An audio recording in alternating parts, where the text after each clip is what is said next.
Hey guys, welcome back to the Shire. My name is Rebecca and I am a stay-at-home mom and an online reseller across 7 different platforms.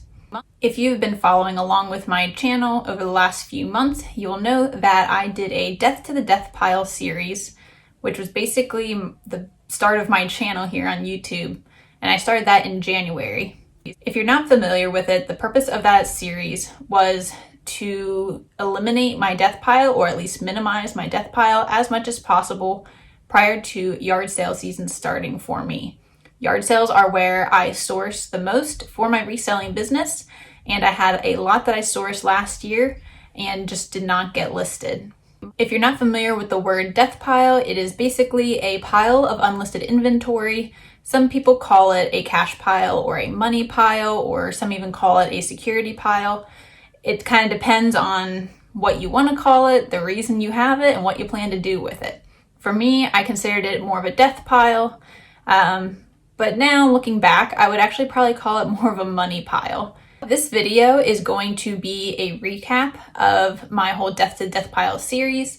It is over now. I'm not doing those videos anymore, so this is just my wrap up, so I can kind of tell you my thoughts on it and like what my numbers were, how many items there were in the death pile, or how many sold, and things like that. So if you haven't seen the Death Pile series videos, I'd recommend going back and watching them first, so this might make a little more sense. And even if you don't go watch them, this video should still help you if you have a death pile, or hopefully help you to keep from having one. So let's start with the reason I had a death pile. So like I said, I sourced a lot last year and just did not have the chance to get everything listed. I typically source at yard sales, and sometimes I am able to source a lot of items at once and then just be able to hold on to them basically until I'm able to get them listed to sell. I am a stay-at-home mom, as I said. I have a toddler and a baby, or 2 toddlers maybe now. They're both walking, so that makes things a little bit more interesting. But I don't have a lot of time to do reselling. I just don't.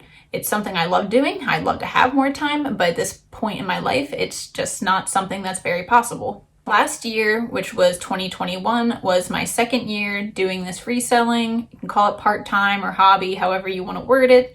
But it was my second year doing it, and there were still a lot of changes going on as far as my office space, and just kind of like a schedule. You know, when you have a baby, I had my second baby in March of last year. So not only was it going through the newborn stage, postpartum, all those fun things, I was also managing my toddler, and who, you know, he was 2.5 at the time. So that was a lot. He's still a lot, but it's difficult to try to find time to manage all that when, you know, I'm the only one caring for them most of the time. My husband works full time, so we just have to find, you know, whatever pockets of time were available to do that. If you have seen some of my other videos, then you know that I do have my parents fairly close by and they help out a lot. They're actually watching my kids right now, so if you hear any noises, it's just them downstairs playing.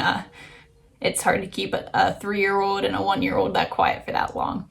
But they do help me out. However, they like to travel and go camping and stuff in the summer, so they're not always available to help me out and give me some extra time to work on reselling. So that was a very long way, basically, to get back to saying I got a lot of stuff and I didn't have a lot of time to list it. But like I said, I get items a lot cheaper at yard sales than I will ever find in a thrift store.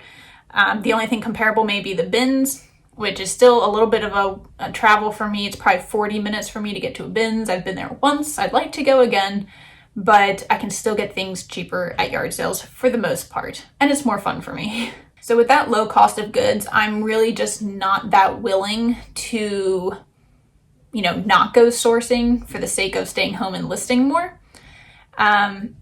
It just wasn't working for me. I knew I wanted to get the inventory and I figured I would work on it when I could. And that is basically what happened. But it really piled up, like a lot. And I don't have a great space or place in my house to store that stuff.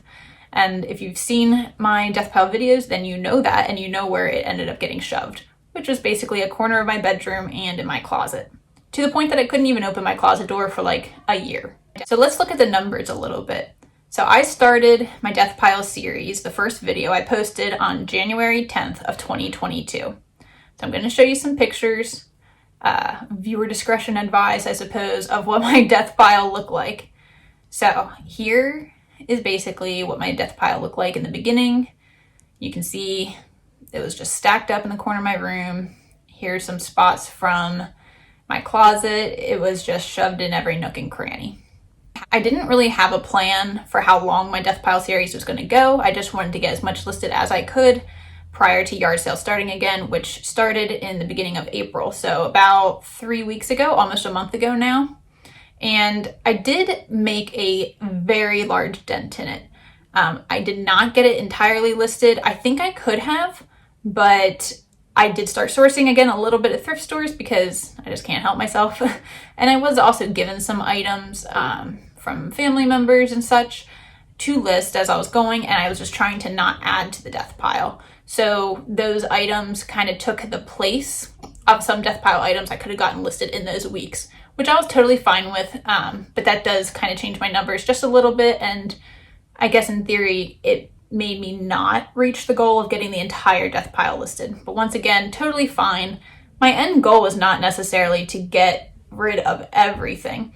We all know that with the way the world has been lately, that there's times when it may not be feasible to go out and source. You may have thrift stores that are closed. People may not be having yard sales, things like that. And that's not even to mention just the normal things in life of I could be really sick one week or something and not be able to get out. I might not have childcare. We may go on vacation or something. So I'm okay with not having to get down to zero because I want to make sure I always have things to list. So the death pile series ended up being 14 different parts. And that was 14 weeks because I posted one every week for 14 weeks. So my last one was posted on April 13th, 2022, of course. And here is what my death pile looked like right towards the end. You can see I narrowed it down a lot. There's so many items, just so many fewer boxes, which is very, very exciting. All right, so let's get into the specifics. When I did my first sorting of the death pile, I believe I had mentioned in that video, I did not count how many pieces I had. I did not want to count, and I didn't really want to know. I thought, honestly, it would be a little depressing to know how many items had just been sitting there, but I did go back, watch my videos in sped up, which if you've never watched your own YouTube video sped up, super funny. I recommend it for at least a little bit. It'll give you a good laugh. But I went back and did that, and I counted up all the items that I actually listed. So there were some items in there that ended up getting donated for whatever reason, and I never ended up listing. So I didn't count those things, but the items that actually made it to the listing process, even if they were sold locally, I'd still consider listed. So I ended up having 174 items that I had listed from my death pile. So that does not include any of the newer things that I added in each week. So my guess, knowing what I still have, because I still have items that were from the original death pile, my guess is there were probably like 200 items in there. So I had about 200 items that were just sitting in the corner of my room, not being listed. And the reason I call it more of a money pile now, I think, than a death pile is because some people have a death pile because, they don't like listing this type of item. They throw it in the death pile. Or, this item has a flaw. Just throw it in my death pile. My items weren't like that. There were some items that had flaws that I discovered. And obviously there's some things I'm not a fan of listing. But my items didn't get put in that pile because there was something wrong with them or something like that. It was truly just due to lack of time on my part. Lack of time to be able to list the items that I was picking up, and I was going to continue to pick them up due to that low cost of goods I mentioned before.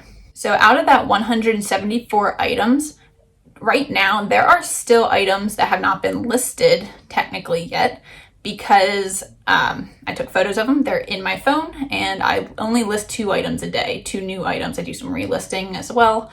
But I work on a 2 new items listed every day kind of process, and I photograph 15 new items roughly each week.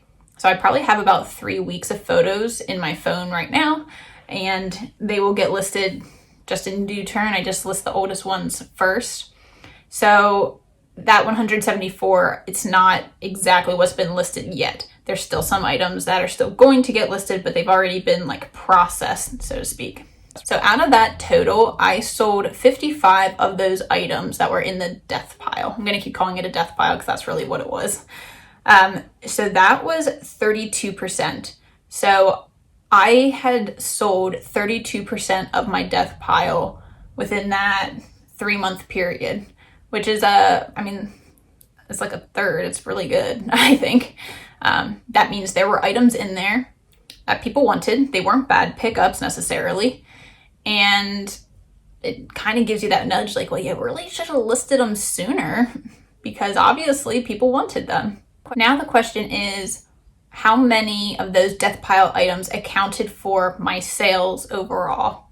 So going back to January 10th, the day I posted my first death pile video, and going until today, because I still made a sale today on something that was in a death pile, I had a total of 131 items that sold. Total, like not from my death pile. I've sold 131 items since January 10th this year.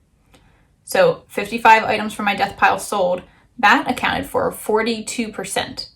So 42% of my sales since January 10th were death pile sales. Those were death pile items. Those were items that could have gotten listed sooner or that made me money, could have done it sooner. That's a lot. I mean, that's more than 32% even from the death pile itself. So, I mean, the numbers they speak for themselves. I mean, 42 isn't that far off from 50%. So almost half of my sales came from those items. Those are the basic numbers of everything from my death pile. So let's now talk about how I plan to manage my death pile or money pile in the future. To start off, I am going to continue to source the same way I did last year. It's just the business model that works best for me to get the lowest cost of goods. And like I said before, it's what I enjoy doing. So I'm going to continue to go to yard sales, pick up items for low cost of goods, and stack them in my closet or in the corner of my room. Unfortunately, there really isn't a good way for that location to change.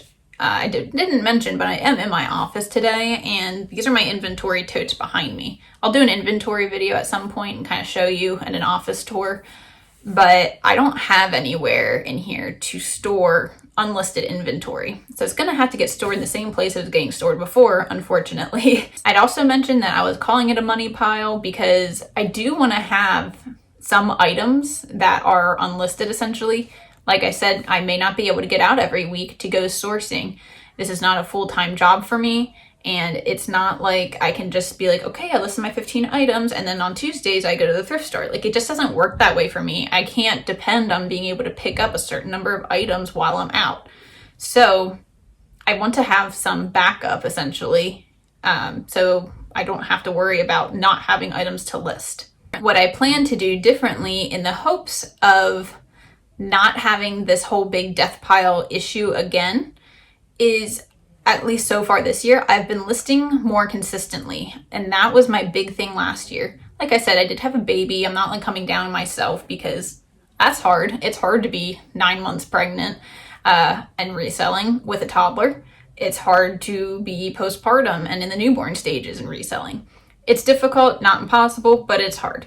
So I'm not coming down on myself about the way the year went. But this year, we're in a better flow so far. Got this double mom thing down a little bit better, I feel like. So I do have more of a schedule set up just for my day-to-day with myself and with my kids to be able to get, my 2 items every day listed. Now, that isn't to say that there haven't been like a couple days here and there where I haven't been able to list something. It happens, but overall, the consistency is what's going to get me sales. And I know that because that's exactly what has been showing over the last several weeks. When I'm consistent, I make more sales, and I've been making many more sales than I did last year. Another way that I am keeping my death pile more organized, I guess to say, because I did have to organize it all in the very beginning because it was all just thrown into tubs.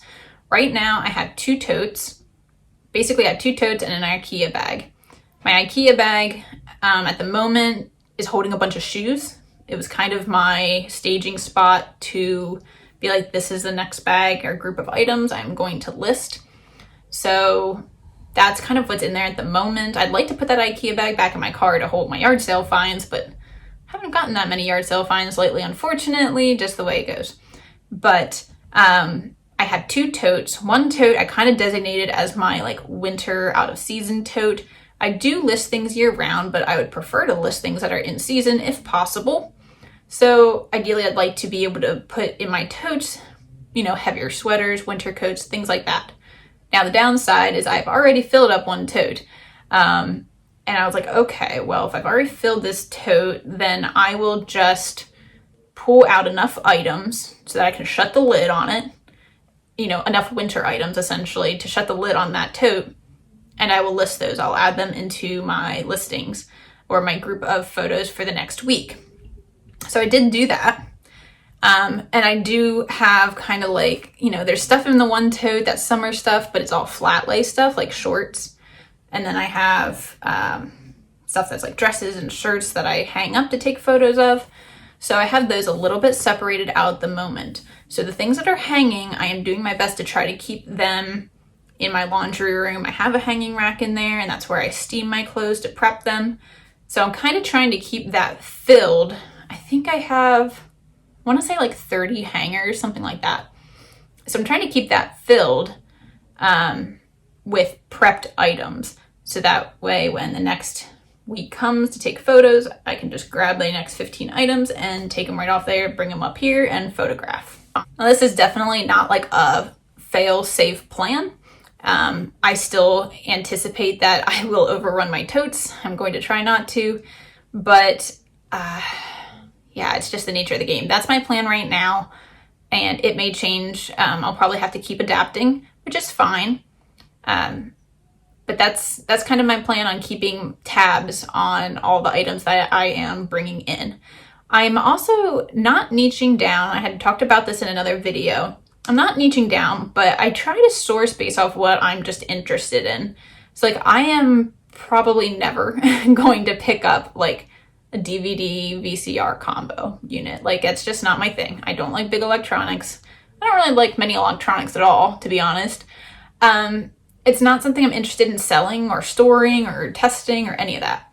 So I do try to be a little more picky, and the things that I really am interested in and that I'm enjoying picking up, those are the things I'm picking up. And for the most part, that is clothing. I am primarily a clothing seller, but I sell a few hard goods here and there. Even like some of the stuff that's listed, not the mannequin head, but some of the things up there on that shelf, those are listed. I like to pick up different things. So like if I see a cool mug, I'm going to pick it up if I want to sell it. I think I picked up, what was it, like a camera. Still have to test that and everything. But in general, I pick up clothing, and clothing is easier to batch work and store because it's what I do pretty much all the time. I hope this has given you a little bit of insight or a little bit of a recap as to how my whole death pile series went and where I'm sitting with my death pile right now. Like I said, it's definitely not gone. It probably will never be gone, and that's okay. I just need to be able to keep it under control and keep it managed properly. I don't want to leave this video without giving at least a couple tips. I'm not an expert by any means, but I know a lot of people do struggle with having a death pile or a money pile or whatever. So here's some tips on how you can get a handle on your death pile today. The first thing I would say is go through it and just weed out the things that you are not going to list. Are they too flawed? Do you just not like them? Was it a bad pickup? If you have those items, just let them go. It's going to be easier than trying to take the time to clean them or whatever the case may be. Just go ahead and donate them, recycle them, pass them to someone else, whatever the case is. Weed those things out in the beginning. I then recommend categorizing your items. I would categorize by season. And if you're doing clothing, this is more talking to the people who are doing clothing, but categorize by season. Look at the things that are in season right now. So when I started mine, it was January, and I started with like winter coats, and then I went to sweaters, and I went to long sleeves, and we got like to warmer clothes. We just kind of kept going that direction. So if you're doing clothing right now, it is April. Find your spring and summer clothing, start there, put your winter stuff to the side. I would then take the step to organize them by either how you photograph. So if you do hanging photos and flat lays like I do, sort them out. Which ones are going to be flat lays, which ones are going to be hanging photos. Sort them that way. From there, if you only have one photography style setup, either flat lay or hanging, or just from the last step, I would then organize it into like items. So I would take a bunch of shirts and do shirts at once. I would take a bunch of shorts, take a bunch of dresses. And the reason for that is it just goes quicker. It's easier and more organized in your mind. Especially if like I do measurements on all of my items and I put them in my listings. That some people like it, some people don't. I like doing that. And if you do that as well, if you even just keep the measurements for yourself, it is much easier to remember which measurements you need to take because you're doing it for like 15 items in a row or whatever that number is. And then my last tip, like I just said for the numbers, is to set realistic number goals. How many items can you realistically do? When I started this series, I started with 10 items a week. I said, I'm going to do 10. I don't want to feel overwhelmed and feel like I'm failing at this. I want to make sure I can meet my goal. And then I increased it to 12, and then I increased it to 15. I had one week in there where I did 25 and I realized that was a horrible idea. It has given me a little bit of backstock on my photos that I've been able to keep up with, but in general, pick how many items you can realistically do in a day or a week. Set aside that time to be able to do your photos and batch work your processes, because that's how you're going to get things done most quickly and most efficiently. That's about all I have to say about my death pile. It was a fun series. I'm kind of glad it's over so I can do some more content on my channel. And I hope that you will leave me a comment below and let me know what kind of content you would like to see. If any of these tips were helpful, please give this video a like. And if you would like to subscribe, go ahead and hit the subscribe button and the bell notification so you know when I post a new video. You can also follow me over on Instagram. I am at TheCozyShire over there. I hope that you enjoyed this video and I will see you in the next one.